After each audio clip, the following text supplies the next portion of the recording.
तो आज हम एक न्यू मांगा डिस्कवर करने वाले जिसका नाम है द पावर ऑफ ह्यूमन। यह मांगा बहुत ही मज़ेदार है और बहुत ही रोमांचक है। इस मांगा में 4 हीरो है और इन हीरो को विलन से लड़के इस दुनिया को बचाना होगा। बाय द वे विलन बहुत ही ओवर पावर है, लेकिन हीरो को पहले से ही ताकत नहीं मिलेगी। उन हीरो को ताकत मिलेगी, फिर वो उस ताकत की प्रैक्टिस करके फिर विलन से लड़ने जाएंगे और इस दुनिया को बचाएंगे। तो हमें देखना है कि हीरो दुनिया को कैसे बचाएंगे इस विलन से। तो चलिए आगे बढ़ते हैं। हमें एक शहर दिखाया जाता है।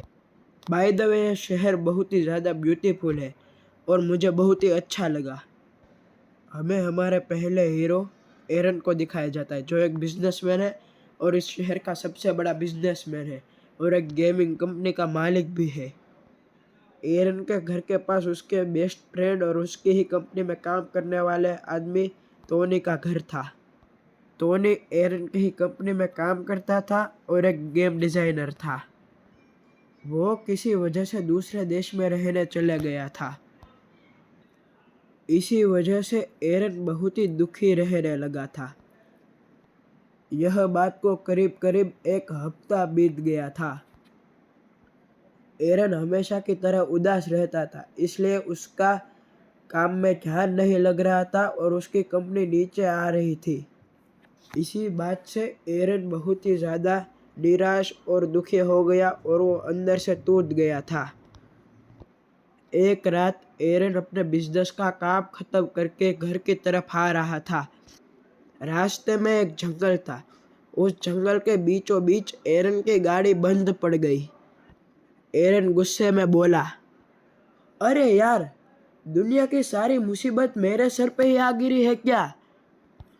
और घर का रास्ता भी बहुत दूर है यहाँ से। यहाँ से गाड़ी खींच के भी नहीं जा सकता हूँ मैं। अब मैं क्या करूँ? एरन सोचता है, चलो जंगल के अंदर जाके ही देखता हूँ, कुछ मिल जाए मदद को।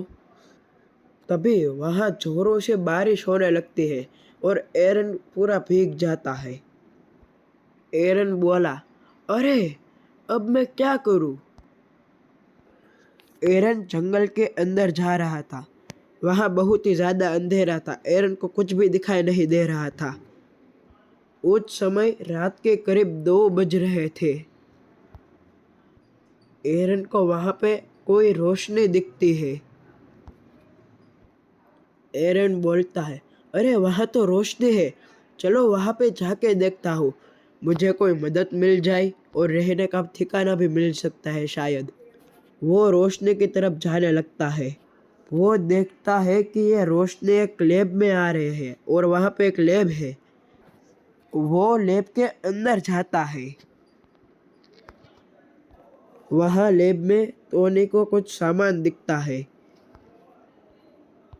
वहाँ पे एक स्पेसशिप थी।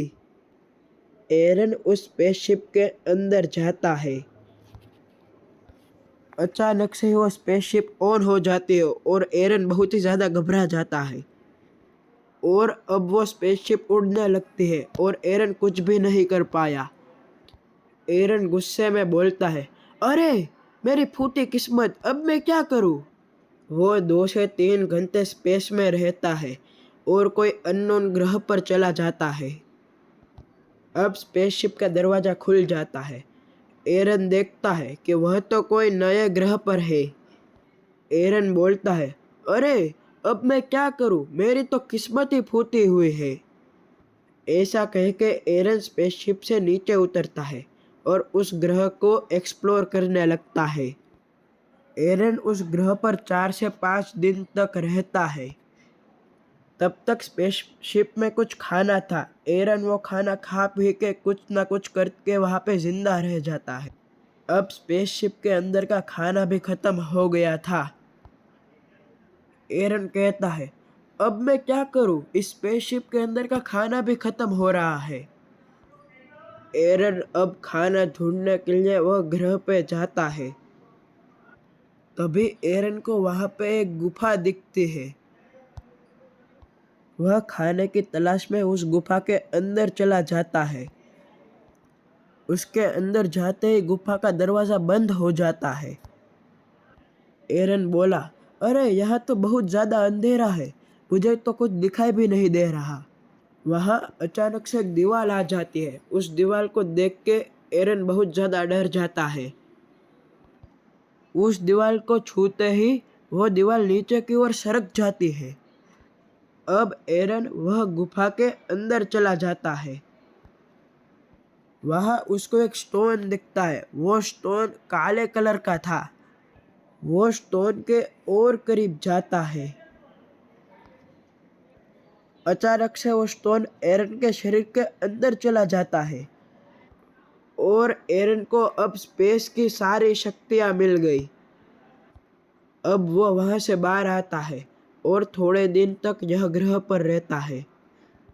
थोड़े दिन के बाद टोनी को वहाँ से एक नक्शा मिलता है और अब एरन पृथ्वी पे वापस चला आता है।